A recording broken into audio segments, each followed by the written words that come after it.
Welcome, everyone. Welcome, our viewers on Facebook and YouTube across Europe. This is our last session of the week of the STEM Discovery Week online connections to live activities. And for this last session, we have a very special guest with us from the European Schoolnet, Agueda, and she's also the Agueda Gras. Hello. She's also the manager of Scientix, project manager. And yeah, so we will hear about what she's doing in Austria at the HEIRRI Conference. So thank you for being here with us, and I will give you the word now. Thank you, Audrey, and hello to everybody connecting from anywhere in Europe and the world to the STEM Discovery Week live streaming. It's actually a very cool pleasure to be closing this series of live streaming videos.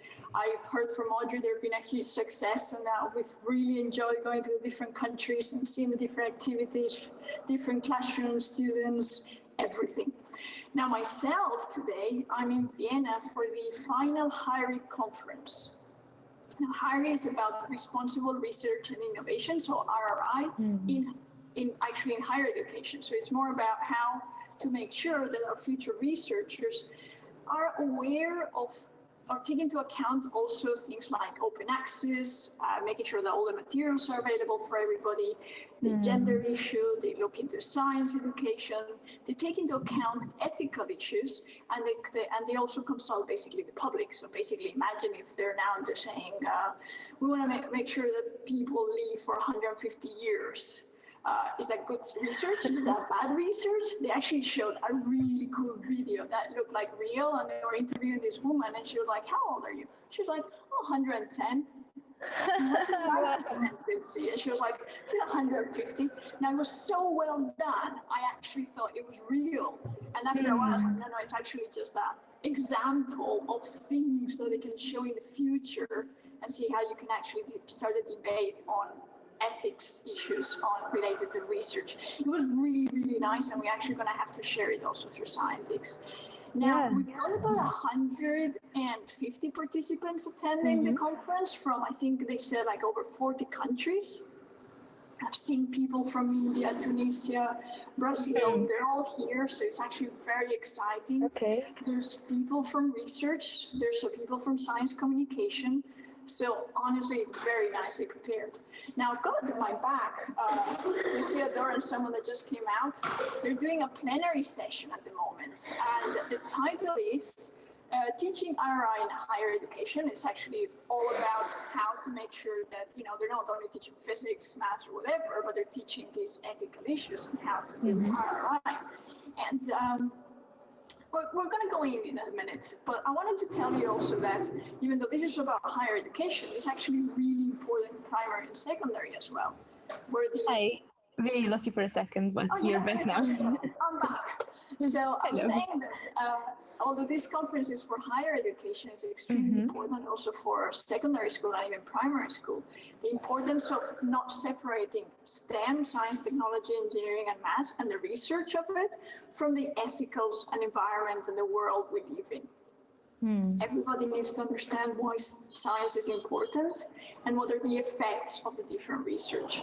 We had a very interesting talk in the morning from, let me check the name, he was Rolf Tarach. He's actually the president of the European University Association, and he was saying that, all these papers that researchers write, they will be very interesting if they actually added a 2-page document explaining what that research has to do and what is it important in general society and in a way that people could actually understand, which I thought was fascinating. Yeah, right? Good idea. Very, very good idea. I think we really need to see how scientists can contribute to that as well. So what we're going to do now is we're going to go very quietly to the room. So we're going to actually hear for a while. Now you're going to see it's a bit dark because you're going to see all the heads. But hopefully we can hear the speaker as well. And we'll be staying there for 5 minutes. Now, for everybody in the world, Audrey and I are going to be very quiet, so we cannot talk there because we're going to be kicked out if we do. Sure, okay. Keep talking when we're out. Let's go quietly then. Yes, I'm turning you around. So here we go. Very exciting. Now it's more quiet. The thing that's really struck me when I've been doing this, particularly when I'm talking to science students or scientists, is that when we talk about RI, what we're doing is actually challenging a very ingrained view of how science works. And that's really quite difficult at times. So I just want to say that my own research, I've been comparing public and expert scientists' discourses and imaginaries of how they see science, to try and understand a bit more about why this is so challenging. I don't know if has anyone seen this book or film, Our Atom Friend? Our Friend the Atom. If you're a science communicator, it's on YouTube, the whole video is absolutely incredible. It's a film from the 1950s, which, Walt Disney was so moved by the promise of nuclear power and radiation to treat disease that he created a book and a film, and he had Heinz Harber, who was like a TV celebrity scientist at the time, to present this. And there was also a ride at Disney World that you could go on, Our Friend the Atom, and it was designed to educate the public about the promise of Our Friend the Atom. And I think, for a long time, things haven't moved much beyond that, and many scientists who come to my classes are expecting that this is what they're going to learn, is how to convince people that science is their friend. And so I've been looking at how the public and scientists discuss science, and this really helps me understand why it's such a challenge in the classroom, is that what I've found is that there's two really distinct ways in which people think about science. So I call the scientists, or I've called it elite, this is the view that the scientists have. I generally call it science to the rescue. And they talk about science as science's progress, it's bringing us benefits, it's inherently a good thing. Any downsides which come, any risks, any concerns, can be measured, can be managed, can be quantified. It simply is a matter that we don't know enough. So if there's a problem with science, we can separate that off and think about it and deal with it, and you can have that science or technology. It'll be lovely, and you don't need to worry about that other stuff. So I represent it as a kind of bridge with the gap. So the gap in knowledge, if we can just leap over that gap, we'll be going towards a better tomorrow. Whereas the public, not necessarily against any of that. They believe that science can make the world a better place, but they believe that those downsides are woven into the fabric of the science and technology, and that they can't be separated out. That if you separate them out, then you no longer have that technology, the integrity is gone, and that the job isn't about taking the bad stuff away and quantifying and dealing with it, because they believe that that might cause even more problems and just can't be done, but that it's about deciding whether that tangled mess is worth living with in order to have the benefits, or whether we need to just say, we want to do it differently. And I think for me, that understanding that has really, really changed how I've approached a lot of my teaching, is trying to get scientists to understand that when the public press back on them, they aren't necessarily saying we're against this or they're expressing ignorance. They're actually describing a different view of technology and science and its place in the world. So one of my roles I see as teaching RI is to get the scientists to understand that this is the alternative way in which people see the world, and how does science look from that perspective, and how would you behave as a scientist if you were looking at it? How do you want you to behave if you were looking at it from that perspective? If that makes sense. So these, I stole this from the internet, it's not mine. These are the science superheroes. Science to the rescue is going to solve all of our problems. And so this is really, really a challenge when teaching RI, because it does go against the grain of most science education. So whether it's explicit in scientist training or just tacitly understood that they are doing something good. Wow, what an interesting idea. It was really cool, right? Yeah, very cool. Oh, and I loved that it was a picture that we could all see on the. It was a couple of big pictures that we could all see on the screen, so we Yeah, understood the idea more. Yeah. and she's got examples of Mm. really cool books, like even a Walt Disney book about it, Yeah, yeah. the story of Atom. That's like really cool. I'm gonna see if we can actually get the slides because actually it looks really nice. Then we can post it Yeah, somewhere online as well. Maybe exactly. That would be very nice. Did that you would see be how really many nice. participants were there? It was a Yeah, full room. yeah. It was, and we're talking about a Friday evening at Mm. 5:30, 5:10 evening, and we're in Vienna. It's like a beautiful city, and everybody's here listening about responsible research and innovation. It's a It's great huge to big know that deal. researchers are engaging in making science more accessible and making it more real for all of us, more graspable for all of us. Exactly. Mm. And it's not only like just telling us, but they're actually willing and they're starting to understand that they have to listen as well. So of course that they have to Mm. take careful, does that make sense? Do we want to go that way?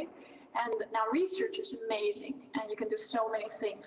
But it's also important to think about what are the consequences of the different research areas and where do we want to go, which direction we want to follow. So it's good to have Mm. this lively debate as well. Now, after this Yes. talk, they're actually going to have, what are they having afterwards? Still in the program, they've got one on being rebel with a cause, singularity, reflexivity, and action competence in responsible innovation. Now, we're talking about having a talk about that like in 5 minutes. And then they're Nice. going to be closing the conference. So this is a DG Research Horizon 2020 project that's actually coming to an end. And they're going to be Mm-hmm. sharing all the materials as well. They've been doing training across Europe. They're going to be sharing, they've got cars, they've got discussion tables. They have loads of things that, again, even though Mm-hmm. directed to higher education, they can really be used in some cases for primary and secondary as well. Okay, so So it's definitely something we can share with our viewers as well. absolutely, absolutely. We would be Great. able to get them to share it as well. So that's really, really Great. nice. And they had a very nice poster session before as well. And they had a Mm-hmm. speed dating. So they had these tables where different projects were explaining what they were doing. And they had this gong and they were like gonging and forcing people to kind of go around the different tables. It was really nicely choreographed, basically. Cool. Really It great. was And this is an idea that can be used in any networking event or any event between different schools, between different student classes. Yeah, absolutely. Absolutely. great. And then I was moderating a roundtable before on Mm-hmm. people that had been trying to do their research and innovation and experiences in different areas. And one of the comments they were saying that was quite interesting, that it's always difficult for people to understand a new thing. They're like, well, we're doing our research, why should I do RRI? It's difficult to get the first ones, it's an incentive, but it's slowly and steadily kind of gathering momentum, which is very nice to Yeah, see. Yeah, great. good. So, do you Okay. have any more questions about the conference? No, I think we are getting close to the end of our time. Excellent. So perhaps you can tell a few words to our viewers about the STEM Discovery Week. Absolutely. So I just want to thank absolutely everybody that has been involved either in activities before or during this week, not only doing live events, but every single action. Now, Audrey has been coordinating it with the help of a few other colleagues at the office at the European SchoolNet. Now, I think the collaboration between scientists, Systemic, STEM Alliance, and many other projects, including HEIRRI, including Perform, including STEAM, including literally tens and tens of projects. How many projects did we have finally connected? We have Over, more than 70 for wow. sure. So we have Mm. over 70 projects. We have over 70 partners, yes. 70 partners, exactly. Yes. And we have, so what's the number of activities? Did we reach 600? Activities, we reached already 770. 770 activities in the Yeah. 2018 STEM Discovery Week. Now it's not over. I know there's more happening this weekend. I know in Brussels we're going to see this jet propulsion theater. So like it's actually science on stage. That I'm actually going to be there, and I'm really looking forward to seeing that. I know there's more activities. There are more activities actually next week happening. We're actually having the third scientists conference taking place next weekend from the 4th to the 6th of May in Brussels. We're with over 340 participants, so STEM education is going to continue to be really up there in our agenda. But as far as the STEM Discovery Week of 2018, it's been a pleasure working with every single teacher across Europe and the world, every company, every project, every person involved. Thank you everybody for making it happen. And we really hope to have you also in 2019. Thank you. Thank you, Agueda, and thank you everyone for watching and being involved. Bye. Bye-bye.